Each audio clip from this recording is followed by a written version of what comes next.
ನಮಸ್ಕಾರ ರಕ್ಷಿತಾ, ಹೇಗಿದ್ದೀರಿ? ನಮಸ್ಕಾರ ಸರ್. ಫಸ್ಟ್ ನಾನು ನಿಮಗೆ ಗುಡ್ ಮಾರ್ನಿಂಗ್ ಹೇಳಲಿಕ್ಕೆ ಇಷ್ಟಪಡ್ತೀನಿ. ಓಕೆ, ಬೆಳಿಗ್ಗೆ ಬೆಳಿಗ್ಗೆನೆ ಎಚ್ಚರಿಕೆ ಮಾಡಿ ಬಂದಿದ್ದೀರಾ, ತುಂಬ ಖುಷಿ ಆಯಿತು. ನಿಮ್ಮ ಸ್ಪೋರ್ಟಿವ್ ಎನರ್ಜಿ, ಸ್ಪೋರ್ಟಿವ್ ಕೆಲಸ ನೋಡಿ ಖುಷಿ ಆಯಿತು. ಬೆಳಿಗ್ಗೆ ಬಿಗ್ ಬಾಸ್ ಮುಗಿದ ಮೇಲೆ ತುಂಬ ಬ್ಯುಸಿಯಾಗಿದ್ದೀರಿ ನೀವು. ಒಟ್ಟು ಬಿಗ್ ಬಾಸ್ ಮುಗಿದ ಮೇಲೆ ಇಷ್ಟು ದಿನಗಳ ಬಳಿಕ ನಿಮ್ಮ ಮನದಲ್ಲಿ ಜೋಪಾನ ಆಗಿ ಇಟ್ಕೊಂಡಂಥ ನೆನಪು ಯಾವುದು? ಹಾಂ, ನೀವು ಅಲ್ಲಿ ಕಂಫರ್ಟೇಬಲ್ ಇದ್ದೀರಲ್ವಾ? ಇಲ್ಲಾಂದರೆ ಇಲ್ಲಿ ಇಲ್ಲ, ಪರವಾಗಿಲ್ವಾ? ಓಕೆ, ಒಂದು ಬಿಗ್ ಬಾಸ್ ಇದೆ ಆಯಿತು. ಓಕೆ, ನನ್ನ ಜೋಪಾನ ನೆನಪು ಎಂತ ಉಂಟಂದರೆ, ನಾವು ಸ್ಪೆಂಡ್ ಮಾಡಿದ್ದು ಇಷ್ಟು ಟೈಮ್ಗಳು ಅಲ್ವಾ, ಹಾಗೇನಲ್ವಾ, ಸಮಯಗಳು. ಓಕೆ, ಆ ಸಮಯಗಳು ಅಲ್ಲಿ ಜಗಳ ಇತ್ತು, ಪ್ರೀತಿ ಇತ್ತು, ಹೋರಾಟ ಇತ್ತು, ಹೊಟ್ಟೆ ಕಿಚ್ಚಿತ್ತು, ಮಚ್ಚಿತ್ತು, ಅಳು ಇತ್ತು, ನಗು ಇತ್ತು, ಎಲ್ಲ ಇತ್ತು. ಓಕೆ, ಸೊ ಅದು ಎಲ್ಲ ನಾನು ಮಿಸ್ ಮಾಡ್ತಾ ಇದ್ದೀನಿ. ಓಕೆ, ಬಿಗ್ ಬಾಸ್ ಮನೆಯಲ್ಲಿ ನಾಮಿನೇಷನ್ ಮಾಡೋದು ಅಂದರೆ ನಿಮಗೆ ತುಂಬ ಕಷ್ಟ ಇರೋ ಥರ ಕಾಣಿಸುತ್ತೆ ಹೊರಗೆ. ಯಾಕೆಂದರೆ ನಿಮಗೆ ಬೇರೆಯವರ ಮೇಲೆ ಆರೋಪ ಮಾಡಲು ಏನು ಸಿಗ್ತಾ ಇರಲಿಲ್ಲ ಅನಿಸ್ತಾ ಇತ್ತು, ಹೌದಾ? ನಾಮಿನೇಷನ್ ಮಾಡಲಿಕ್ಕೆ ಕಷ್ಟ ಆಗ್ತಾ ಇತ್ತು, ಆರೋಪ ಮಾಡಲಿಕ್ಕೆ ಸಿಗ್ತಾ ಇರಲಿಲ್ಲ. ಅಂದರೆ ಯಾಕೆಂದರೆ ಎಂತ ಆಗುತ್ತೆ ಅಂದರೆ, ಓಕೆ ಫೈನ್, ಇವತ್ತೇ ಎಂತ ಆಗುತ್ತೆ ಅಂದರೆ, ನೀವು ಅವರ ಜೊತೆಗೆ ಒಂದು ಚೆನ್ನಾಗಿ ಇರ್ತೀರಾ, ಹಾಂ, ಒಂದು ಚೆನ್ನಾಗಿ ದಿವಸ ಹೋಗುತ್ತೆ. ಸಂಡೇ ಒಂದು ದಿವಸ ಬರುತ್ತೆ. ಅಂದರೆ ಒಂದು ದಿವಸ ಬರುತ್ತೆ, ಬಿಗ್ ಬಾಸ್ ಹೇಳ್ತಾರೆ ನಾಮಿನೇಷನ್ ಇವಾಗ ಮಾಡಬೇಕು ಅಂತ. ಸೊ ನಾಮಿನೇಷನ್ ಮಾಡುವಾಗ ಯಾರಿಗೆ 1-2 ಜನಕ್ಕೆ ಮಾಡಲೇಬೇಕು. ನಾಮಿನೇಷನ್ ಮಾಡುವಾಗ ಎಂತ ಆಗುತ್ತೆ ಅಂದರೆ, ನಾವು ಒಂದೊಂದು ಚಿಕ್ಕ ಚಿಕ್ಕ ವಿಷಯ ನೋಟಿಸ್ ಮಾಡ್ತೀವಿ. ಇದೇ ಒಂದು ವಿಷಯ ನಮಗೆ ಒಂದು ಇದೇ ಆಗುತ್ತೆ ಮನಸ್ಸಲ್ಲಿ. ಸೊ ಅದೇ ವಿಷಯ ಒಂದು ನೋಟಿಸ್ ಮಾಡಿ ಇಡ್ತೀವಿ. ಆ ನೋಟಿಸ್ ಮಾಡಿ ಇಡುವಾಗ ನಾವು ಎಂತ ನಾಮಿನೇಷನ್ ಟೈಮಲ್ಲಿ ಅದೇ ಎಲ್ಲ ಆಚೆ ಆಚೆ ಬರುವಾಗ ಅವರು ಕೂಡ ಅದೇ ಥಿಂಕ್ ಮಾಡ್ತಾರೆ, ಇವಳ ಮನಸ್ಸಲ್ಲಿ ಹಿಂಗೆ ಇತ್ತ ಅವರು ಹೇಳಿದಾರಲ್ವಾ. ಸೊ ಅಲ್ಲಿ ಗಟಪಿಟ ಸ್ಟಾರ್ಟ್ ಆಗೋದು. ನಿಮ್ಮ ಕ್ವಶನ್ಗೆ ರಾಂಗ್ ಆನ್ಸರ್ ಆಯ್ತಾ? ಇಲ್ಲ, ಅವಾಗ ಕಷ್ಟ ಆಗೋದು ನಿಮಗೆ ನಾಮಿನೇಷನ್ ಮಾಡೋದು. ಹೌದು, ಅದೇ ಒಂದು ಚಿಕ್ಕ ಚಿಕ್ಕ ರೀಸನ್ ತಗೊಳ್ಳಿ ನಾಮಿನೇಟ್ ಮಾಡ್ತೀವಿ ನಾವು. ಮತ್ತೆ ಹಾಗೆ ಅಂತ ಮತ್ತೆ ಈಗ ನಾಮಿನೇಷನ್ ಅಂದರೆ ಮನೆಯಿಂದ ಆಚೆ ಕಳಿಸ್ಲಿಕ್ಕೆ ಅಲ್ವಾ ನಾಮಿನೇಷನ್ ಮಾಡುದು. ಸೊ ಪ್ರೀತಿ ಉಂಟು ಅವರ ಜೊತೆಗೆ, ಬಟ್ ಒಂದು ಸ್ವಲ್ಪ ಹೀಗೆ ಒಂದು ಚಿಕ್ಕ ಚಿಕ್ಕ ವಿಷಯದಲ್ಲಿ ಮನಸ್ಸಲ್ಲಿ ಇಡ್ತೀವಿ ಅಲ್ವಾ, ನಾಮಿನೇಷನ್ಗೆ ಅದೇ ಯೂಸ್ ಮಾಡುದು. ಆಮೇಲೆ ಮಾಡಿರೋದ್ರಲ್ಲಿ ನಿಮಗೆ ರಘು ಅಥವಾ ಗಿಲ್ಲಿನ ಮಾಡಿದ್ದಕ್ಕೆ ಆ ನಂತರ ನಾಮಿನೇಷನ್ ಮಾಡಿದ ಮೇಲೆ ಇವಾಗಾದ್ರೂ ಆ ಟೈಮಲ್ಲಿ ಮಾಡಬಾರ್ದಿತ್ತು ಆ ಥರ ಏನಾದ್ರು ಅನಿಸ್ತಾ? ಹಾಗೆ ಅಂತ ಇಲ್ಲ, ಸಿಚುವೇಶನ್ ಆ ಟೈಮಲ್ಲಿ ನನಗೆ ಎಂತ ಫೀಲ್ ಆಯಿತು, ನಾಮಿನೇಷನ್ ಮಾಡಬೇಕು ಅಂತಾನೆ ನಾಮಿನೇಷನ್ ಮಾಡಿದ್ದೀನಿ ನಾನು. ಆ ಟೈಮಲ್ಲಿ ಫೀಲ್ ಆಯಿತು ನನಗೆ, ಬಟ್ ಸಮ್ವೇರ್ ಅದೇ ಒಂದು ಮಿಸ್ಟೇಕ್ ಮೇ ಬಿ ಇರ್ಬೋದು, ಬಟ್ ಆ ಟೈಮಲ್ಲಿ ನನಗೆ ಸರಿ ಅನಿಸ್ತು, ಅದಕ್ಕೆ ನಾನು ಮಾಡಿಬಿಟ್ಟಿದ್ದೀನಿ. And it's okay. ಒಂದು ಮನೆ ಒಂದು ಒಳಗೆ ಹೋದ ನಂತರ ನಾಮಿನೇಷನ್ ಅದು ಒಂದು ತುಂಬ ಸ್ಪೋರ್ಟಿವ್ ಆಗಿ. ಸೊ ಅದರಲ್ಲಿ ಒಂದು ನಾಮಿನೇಷನ್ ಮನೆಯಿಂದ ಒಳಗೆ ಇಲ್ಲ. ಫಸ್ಟ್ ಪ್ರೋಸೆಸ್ ನಾವು ಮಾಡೋದು ಓಕೆ, ಬಟ್ ಸೆಕೆಂಡ್ ಪ್ರೋಸೆಸ್ ಇರುವುದು ಜನರಿನ ಕೈಯಲ್ಲಿ ಅಲ್ವಾ. ಸೊ ಇಲ್ಲಿಂದ ಸ್ವಲ್ಪ ಮಿಸ್ಟೇಕ್ ಆದರೆ ಕೂಡ ಜನರು ಅಲ್ಲಿಂದ ಬ್ಯಾಲೆನ್ಸ್ ಮಾಡ್ತಾರೆ. ಸೊ ಅದಕ್ಕೆ ಒಂದು ಇದೇ ಇತ್ತು, ನನ್ನಿಂದ ಸ್ವಲ್ಪ ತಪ್ಪಾಗಿದ್ರೆ ಜನರು ಅಲ್ಲಿಂದ ಬ್ಯಾಲೆನ್ಸ್ ಮಾಡ್ತಾರೆ ಅಂತ. So it is normal. Big boss ಸ್ಪರ್ಧಿಗಳು ಇತ್ತೀಚೆಗೆ ರಿಯೂನಿಯನ್ ಎಲ್ಲ ಆದ್ರಿ ಒಂದು ಪ್ರೋಗ್ರಾಮ್ಗೋಸ್ಕರ. ಹೌದು, ಆ ಅನುಭವ ಹೇಗಿತ್ತು? ಮಸ್ತ್, ನನಗೆ ತುಂಬ ಖುಷಿ ಆಯಿತು. ಆ್ಯಕ್ಚುಲಿ ಇಷ್ಟು ದಿವಸ ನಂತರ ಆ್ಯಕ್ಚುಲಿ ಎಲ್ಲರೂ ಒಟ್ಟಾಗಿ ಸೇರುವಾಗ ನನಗೆ ಅದೇ ಮನೆಯದು ನೆನಪಾಯಿತು. ಹೇಗೆ ನಾವು ಒಂದು ಮನೆಯಲ್ಲಿ ಕುತ್ಕೊಳ್ತೀವಿ, ಮಾತಾಡ್ತೀವಿ, ಜಗಳ, ಊಟ, ತಿಂಡಿ, ಅದೆಲ್ಲ ಒಂದೊಂದು ಫೇಸ್ಗೆ ನೋಡಿ ಒಂದೊಂದು ಸಿಚುವೇಶನ್ ನೆನಪಾಗುತ್ತೆ. Good feeling. ಓಕೆ, ಒಂದು ವೇಳೆ ಮನೆಯಲ್ಲಿ ಕ್ಲೋಸ್ ಆಗಕ್ಕೆ ಆಗದೆ ಇವಾಗ ಹೊರಗೆ ಬಂದ ಮೇಲೆ ತುಂಬ ಕ್ಲೋಸ್ ಆದ ಆ ಥರದ್ದು ಏನಾದರೂ ಇದ್ದಾರಾ ಯಾರಾದರೂ? ಇಲ್ಲ, ಹೊರಗೆ ಯಾರ ಜೊತೆಗೆ ಇದ್ದೀನಿ ಅಲ್ವಾ ನಾನು, ಹೊರಗೆ ಕೂಡ ಸಂಬಂಧ ಅಷ್ಟೇ ಇದೆ ಉಂಟು, ಸ್ಟ್ರಾಂಗ್ ಉಂಟು. ಅಲ್ಲ, ಹೊರಗೆ ಅಷ್ಟು ಕ್ಲೋಸ್ ಇಲ್ಲದೆ ಇರೋರು? ಇಲ್ಲ ಹಾಗೆ ಹೊರಗಡೆ ಇಲ್ಲ ಹಾಗೆ ಯಾರು ಇಲ್ಲ. ಇವಾಗ ಮನೆ ಒಳಗಾಗ್ಲಿ ಮನೆಯಿಂದ ಹೊರಗೆ ಬಂದವರಾಗ್ಲಿ ಕೆಲವರು ನಿಮ್ಮ ಬಗ್ಗೆ ಏನಾದರೂ ಆಪಾದನೆ ಮಾಡಿರ್ಬೋದು, ನಿಮ್ದು ತಪ್ಪು ಅಂತ ಏನಾದರೂ ಹೇಳಿರ್ಬೋದು ಇಂಟರ್ವ್ಯೂ ಅಲ್ಲಿ. ಆದರೆ ನೀವು ಯಾವುದು ಅದಕ್ಕೆ ತಲೆ ಕೆಡಿಸ್ಕೊಳ್ತಾ ಇಲ್ಲ, ಅದು ಯಾಕೆ ನಿಮ್ಮನ್ನು ಡಿಸ್ಟರ್ಬ್ ಮಾಡೋದಿಲ್ಲ? ಅಯ್ಯೋ, because every one has their own perspective. ಅಂದರೆ ಎಲ್ಲರಿಗೆ ಒಂದೊಂದು ಪರ್ಸ್ಪೆಕ್ಟಿವ್ ಇರುತ್ತೆ ಅಲ್ವಾ, ಅದಕ್ಕೆ ನಾವು ರೆಸ್ಪೆಕ್ಟ್ ಮಾಡಬೇಕು. ಇದೇನೆ ನನಗೆ ಒಂದು ಸತಿ ಸುದೀಪ್ ಸರ್ ಹೇಳಿದ್ದಾರೆ, ರಕ್ಷಿತಾ ನಿಮಗೆ ಒಂದು ಪರ್ಸೆಪ್ಷನ್ ಇರುತ್ತೆ, ಅವರಿಗೆ ಕೂಡ ಒಂದು ಪರ್ಸೆಪ್ಷನ್ ಇರ್ಬೋದಲ್ವಾ, ನೀವು ಅದಕ್ಕೆ ಇದೇ ಕೊಡಬೇಕಲ್ವಾ. ನೀವು ಯಾಕೆ ಒಪ್ಪುದಿಲ್ಲ ಅವರ ಒಂದು ಇದೆ. ಸೊ ನಾನು ಎಂತ ಅಂದ್ರೆ ಅವರು ಅದೇ ಅವರ ಪರ್ಸೆಪ್ಷನ್ ಅಲ್ವಾ, ಮಾತಾಡ್ಲಿ, ನನಗೆ ಗೊತ್ತುಂಟು ಅದೇ ರಾಂಗ್ ರೈಟ್ ಅದೇ ನನಗೆ ಗೊತ್ತುಂಟು. So it is no use ಎಂತ ಇದೆ ಮಾಡಿದ್ರೆ. ಓಕೆ, ಅವರಿಗೆ ಎಂತ ಅನ್ಸುತ್ತೆ ಅವರು ಹೇಳ್ಬೋದು, ನನಗೆ ಗೊತ್ತುಂಟ ಅಲ್ವಾ ರಿಯಾಲಿಟಿ ಅಂತ. ಸೊ ಅದಕ್ಕೆ ನನಗೆ ಎಂತ ಕೇರ್ ಇಲ್ಲ. ಸಾಮಾನ್ಯವಾಗಿ ರಿಯಾಲಿಟಿ ಶೋಗಳಿಗೆ ವೋಟ್ ಹಾಕದೇ ಇರುವ ದಕ್ಷಿಣ ಕನ್ನಡ, ಉಡುಪಿ ಅವರೆಲ್ಲ ಅಷ್ಟು ಇನ್ವಾಲ್ವ್ ಆಗೋದಿಲ್ಲ. ನೀವು ಮನೆ ಮಗಳು ಅಂತ ಹೇಳಿ ಎಲ್ಲ ವೋಟ್ ಮಾಡಿದ್ದಾರೆ ಅಂತ ನೀವು ಹೇಳಿದ್ರಿ. ಆದ್ರೆ ಧ್ರುವಂತ್ ಕೂಡ ನಮ್ಮ ಕಡೆಯವರೇ, ಸೌತ್ ಅವರೇ ಅಂತ ಹೇಳ್ತಾರೆ, ದಕ್ಷಿಣ ಕನ್ನಡದವರೇ ಅಂತ ಹೇಳಿ. ಅವ್ರು ಯಾಕೆ ಮನೆ ಮಗ ಆಗ್ಲಿಲ್ಲ ಅಂತ ನಿಮ್ಗೆ ಐಡಿಯಾ ಇದೆಯಾ? ಇಲ್ಲ, ನನಗೆ ಅದೇ ಗೊತ್ತಿಲ್ಲ. ಅದು ಇದೇ ಕ್ವೆಶನ್ ನೀವು ಜನರ ಜೊತೆಗೆ ಕೇಳಬೇಕು. ಇದೇ ನಾನು ಹೇಗ ಹೇಳಲಿಕ್ಕೆ ಸಾಧ್ಯ ಆಗುತ್ತೆ ಅಲ್ವಾ? ಇದೇ ನೀವು ಜನರಿಗೆ ಒಂದು ಮೈಕ್ ತಗೊಳ್ಳಿ, ನೀವು ಅವರಿಗೆ ಕೇಳಬೇಕು ಯಾಕೆ ಅಂತ. ಅವರು ನಿಮಗೆ ಸರಿಯಾಗಿ ಉತ್ತರ ಕೊಡ್ತಾರೆ. ಯಾಕೆಂದ್ರೆ ನಾನು ಮನೆಯಲ್ಲಿ ಅವರ ಜೊತೆಗೇನೆ ಇದ್ದೀನಲ್ವಾ, ಹೊರಗೆ ಅವರು ಇವತ್ತೇ ನಾನು ಎಂತ ನೋಡಿದ್ದೀನಿ, ಜನರು ಕೂಡ ಹಾಗೇನೆ ಫೀಲ್ ಮಾಡಿದ್ದಾರೆ. ಅರ್ಥ ಆಯ್ತಲ್ವಾ? ಸೊ ಎಂತ ಆಗುತ್ತೆ ಅಂದ್ರೆ ಇದೇ ಆನ್ಸರ್ ನನಗೆ ಕೊಡ್ಲಿಕ್ಕೆ ಆಗಲ್ಲ. ನೀವು ನನ್ನ ಬಗ್ಗೆ ಕೇಳಿದ್ರೆ ನಾನು ಹೇಳ್ಬೋದು. ಮನೆ ಮಗಳು ಅಂದ್ರೆ ಅವರು ನನ್ಗೆ ಕೂಡ ಇದೇ ಕ್ವೆಶನ್ ಜನರಿಗೆ ಕೇಳ್ಬೇಕು. ನೀವು ನನಗೆ ಮನೆ ಮಗಳು ಹಾಗೆ ಮಾಡಿದ್ದೀರಲ್ವಾ ಯಾಕೆ ಅಂತ ಕೇಳ್ಬೇಕು. ಬಟ್ ಅದೇ ಅವರ ಪ್ರೀತಿ ನೋಡಿಯೇ ನಾನು ಯಾವಾಗ ಜನರ ಜೊತೆಗೆ ಹೋಗ್ತೀನಲ್ವಾ ಹೊರಗೆ, ಅವರು ನನಗೆ ಒಂದು ಅಪ್ತಾರಲ್ವಾ ಗಟ್ಟಿಯಾಗಿ, ಆದಾಗನೇ ಗೊತ್ತಾಗುದು ನನಗೆ ಸತ್ಯವಾಗಿ ಅವರು ಮನಸ್ಸಿಂದ ಮನೆ ಮಗಳು ಅಂತ ಸ್ವೀಕಾರ ಮಾಡಿದ್ದಾರೆ ಅಂತ. ಓಕೆ, ಬಿಗ್ ಬಾಸ್ ಅಲ್ಲಿ ಗೆದ್ದ ಅಮೌಂಟ್ ನಿಮ್ಮ ಕೈಗೆ ಬಂತ? ಯಾವಾಗ ಬರುತ್ತೆ? ಬರೋ ದುಡ್ಡಲ್ಲಿ ಏನ್ ಮಾಡ್ಬೇಕು ಅಂತ ಪ್ಲಾನ್ ಮಾಡಿದ್ರಿ? ಹೌದಾ, ಆಕ್ಚುಲಿ ಇವಾಗ ಬರ್ತಾ ಉಂಟು, ಇವಾಗ ತನಕ ಬರ್ಲಿಲ್ಲ. ಅದೇ ಉಂಟಲ್ವಾ ಒಂದು ಟೈಮ್ ಇದೆ, ಇಷ್ಟು ಟೈಮ್, ಇಷ್ಟು ಒಂದು ಸ್ವಲ್ಪ ಟೈಮ್ ಉಂಟು. ಅದೇ ಆದ ನಂತರ ನನಗೆ ಬರುತ್ತೆ. ಮತ್ತೆ ಅದೇ ಒಂದು 20 ಲಕ್ಷದ್ದು ಅದೇ ಉಂಟಲ್ವಾ ವೌಚರ್, ನನಗೆ ಅದೇ ಸಿಕ್ಕಿತು. ಅದೇ ಹೇಗಂದ್ರೆ ಒಂದು TDS GST ಎಲ್ಲ ಕಟ್ ಮಾಡಿ ಸ್ವಲ್ಪ ಒಂದು ಅಮೌಂಟ್ ಬಂದಿದೆ ನನಗೆ. ಓಕೆ, ಆ ಅಮೌಂಟಲ್ಲಿ ಹೇಗಂದ್ರೆ ಅದೇ ಜಸ್ಟ್ ಗೋಲ್ಡ್ ಪರ್ಚೇಸ್ ಮಾಡಬೇಕು. ಓಕೆ, ಸೊ ಒಂದು ಗೋಲ್ಡ್ ಹೀಗೆ ಒಂದು ಪರ್ಚೇಸ್ ಮಾಡಿ ಇಟ್ಟಿದ್ದೀನಿ ನಾನು, ಕಮ್ಮಿ ಮೇಕಿಂಗ್ ಚಾರ್ಜಸ್ ಅಲ್ಲಿ. ಒಂದು ವೇಳೆ ನಾನು ಫ್ಯೂಚರಲ್ಲಿ ಎಂತ ಇನ್ವೆಸ್ಟ್ ಮಾಡಲಿಕ್ಕೆ ಹೋಗಿದ್ರೆ, ಬಿಸ್ನೆಸ್ ಎಂತ ಮಾಡಲಿಕ್ಕೆ ಹೋಗಿದ್ರೆ ನಾನು ಅದೇ ಯೂಸ್ ಮಾಡ್ಬೋದು. ಹಾಗೆ ಬಿಗ್ ಬಾಸ್ ಮನೆಯಿಂದ ನೀವು ಸಂಪಾದಿಸಿದ್ದೇನು ಅಂತ? ಅಯ್ಯೋ, ಜನರಿನ ಪ್ರೀತಿ ಸಂಪಾದಿಸಿದ್ದೀನಿ. ಬಿಗ್ ಬಾಸ್ ಮನೆಗೆ ಹೋಗುವಾಗ ನಿಮ್ಗೆ ಎಷ್ಟು ಸಬ್ಸ್ಕ್ರೈಬರ್ ಇದ್ರು ನಿಮ್ಮ ಚಾನಲ್ ಅಲ್ಲಿ? ಮನೆಯಿಂದ ಹೊರಗೆ ಬರುವಾಗ ಎಷ್ಟು ಜಾಸ್ತಿ ಆಗಿದೆ? ನನಗೆ ಆಕ್ಚುಲಿ 2 ಲಕ್ಷ ಸಬ್ಸ್ಕ್ರೈಬರ್ ಇತ್ತು, ಇವಾಗ ನನಗೆ 5 ಲಕ್ಷ ಯೂಟ್ಯೂಬ್ ಅಲ್ಲಿ. ಓಕೆ, ಆಗ ನಂತರ ಮತ್ತೆ ಎಂತ ಗೊತ್ತುಂಟ, ಇನ್ಸ್ಟಾಗ್ರಾಮ್ ಅಲ್ಲಿ ಕೂಡ ನನ್ನ ಇನ್ಸ್ಟಾಗ್ರಾಮ್ ಒಂದು 300 ಸಮಥಿಂಗ್ ಇತ್ತು, ಇವಾಗ ನನಗೆ ಒಂದು 800 ಆಯ್ತು. ಬಟ್ ನಾನು ಎಂತ ಒಂದು ಪ್ರಾಬ್ಲಮ್ ಮಾಡಿದ್ದೀನಿ ಗೊತ್ತುಂಟಾ? ಆ್ಯಕ್ಚುಲಿ ಯಾರು ಇರಲಿಲ್ಲ ಅಲ್ವಾ ನನ್ನ ಅಕೌಂಟು, ಯಾರು ಹ್ಯಾಂಡಲ್ ಎಲ್ಲ ಮಾಡಲಿಕ್ಕೆ. ನಾನು ಜಸ್ಟ್ ನನ್ನ ಸಿಸ್ಟರಿಗೆ ಸ್ವಲ್ಪ ಹೇಳಿ ಬಂದಿದ್ದೀನಿ, ಅವರಿಗೆ ಕೊಲಾಬ್ ಕೂಡ ರಿಕ್ವೆಸ್ಟ್ ಅಕ್ಸೆಪ್ಟ್ ಮಾಡಲಿಕ್ಕೆ ಬರ್ತಾ ಇರಲಿಲ್ಲ.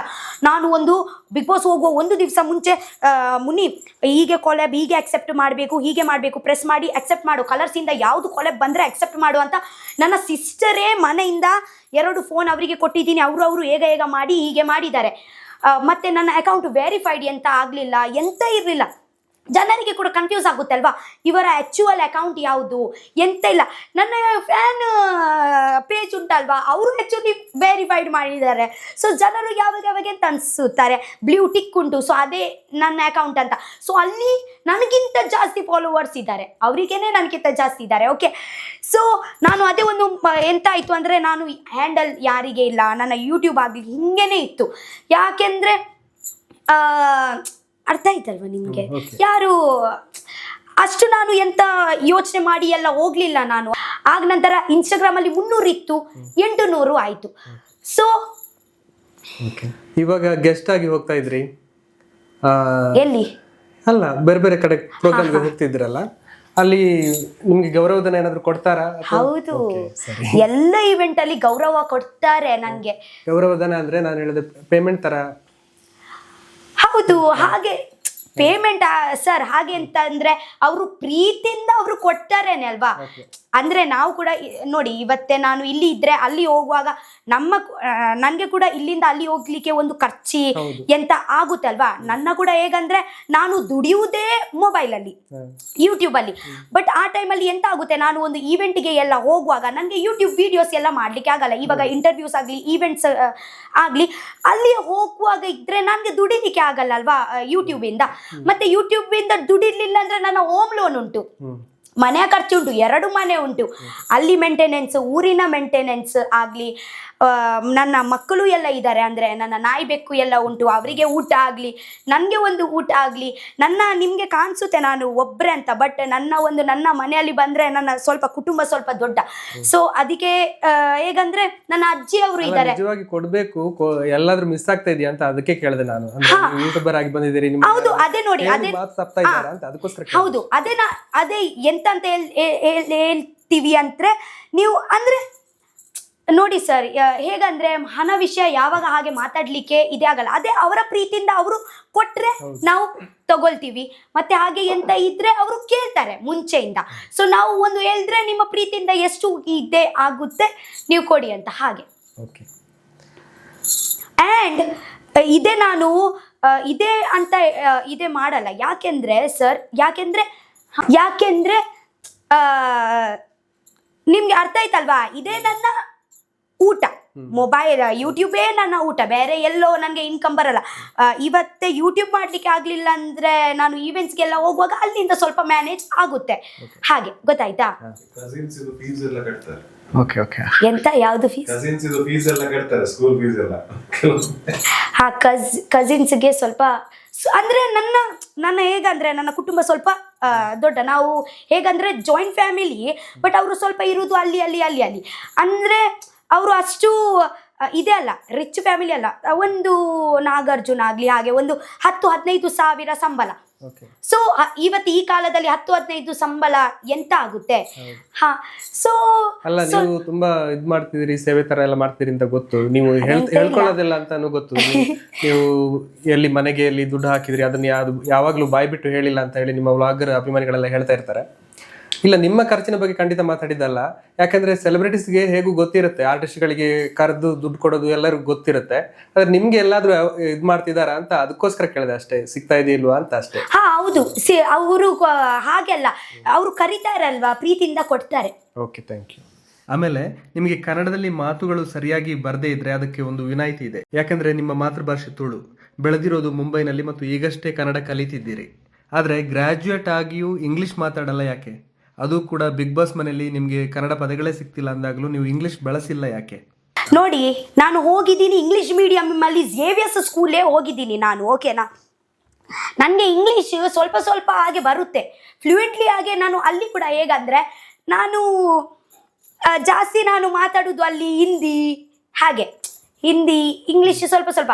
ಎಷ್ಟು ಸರ್ತಿ ಟೀಚರ್ ನನಗೆ ಇಲ್ಲಿ ಹೊಡಿತಾರೆ ಗೊತ್ತುಂಟ, ಅವರ ಇಂಗ್ಲಿಷ್ ನಾನು ಮಾತಾಡುವುದೇ ಇಲ್ಲ. ಓಕೆ, ಅಂದ್ರೆ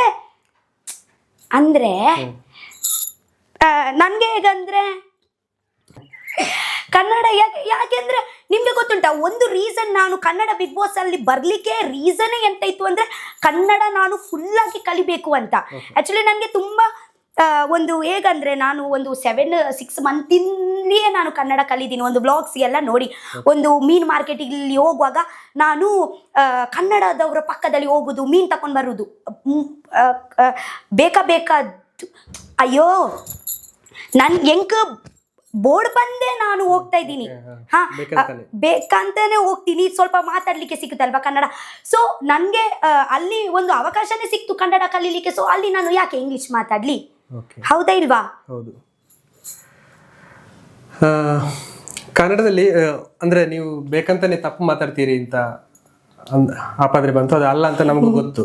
ಒಂದು ವೇಳೆ ಇವಾಗ ಸಾಂಗ್ ಹಾಡಿದ್ರಲ್ಲ, ನೀವು ತಪ್ಪಾಗಿ ಹಾಡಿದ್ರಲ್ಲ, ಅದು ಲಿರಿಕ್ಸ್ ಯಾರು ಹೇಳ್ಕೊಟ್ಟಿದ್ರು? ನಿಮಗೇನೆ ಕೇಳಿಸಿದ? ಅಯ್ಯೋ, ನಾನೇ ಅದೇ ಗಾಡಿಯಲ್ಲಿ ಹೋಗುವಾಗ ಆನ್ ಮಾಡಿ ಕೇಳ್ತಾ ಇದ್ದೀವಿ. ಅದೇ 1-2 ಹಾಗೆ ಒಂದು ತಪ್ಪಾದ ನಂತರ ಇವಾಗ ನನ್ನ ರೀಸೆಂಟ್ ಸಾಂಗ್ಸ್ ಅಲ್ಲಿ ಸ್ವಲ್ಪ ಚೇಂಜಸ್ ಉಂಟು, ಸ್ವಲ್ಪ ಗುಡ್ ಚೇಂಜಸ್ ಉಂಟು. ಅಂದ್ರೆ ನಾನು ಇವಾಗ ಅವರು ಹೇಳ್ಕೊಡ್ತಾರಲ್ವಾ, ಅದೇ ಅಲ್ಲ ವರ್ಡ್ ಇದೆ ಅಂತ, ಸೊ ಅದು ತಲೆಯಲ್ಲಿ ಬರುತ್ತೆ, ಓ ಅದೇ ವರ್ಡ್ ಅಲ್ಲ ಇದೆ ಅಂತ. ಸೊ ಆ ಟೈಮಲ್ಲಿ ಕ್ಲಿಕ್ ಆಗುತ್ತೆ, ಹೇಳ್ತೀನಿ ನಾನು.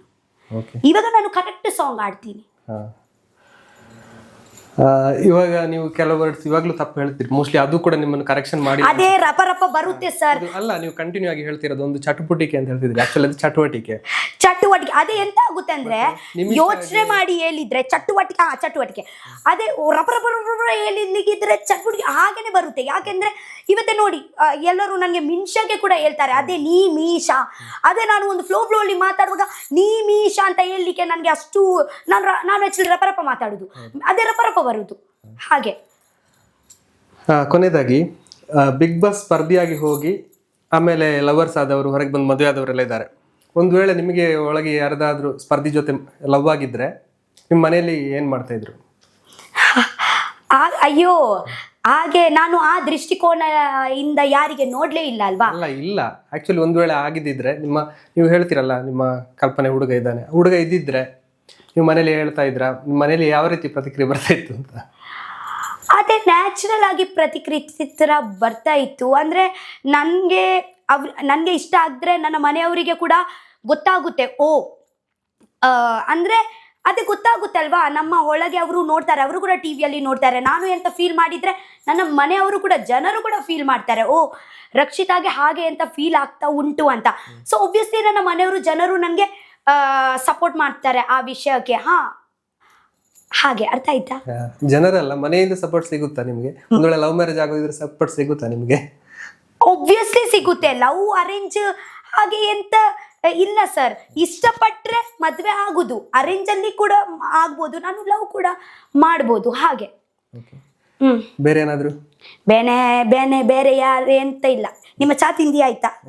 ಇಷ್ಟೊತ್ತು ನಮ್ಮ ಜೊತೆ ಮಾತಾಡಿದಕ್ಕೆ ತುಂಬಾ ಥ್ಯಾಂಕ್ ಯು ಸೋ ಮಚ್.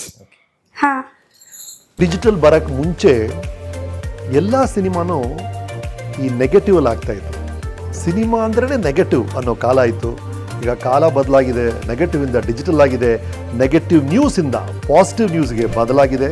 ಅದೇ ಪಾಸಿಟಿವ್ ಪಿಕ್ಚರ್ ಯೂಟ್ಯೂಬ್ ಚಾನೆಲ್ ನೋಡಿ ಸಬ್ಸ್ಕ್ರೈಬ್ ಮಾಡಿ.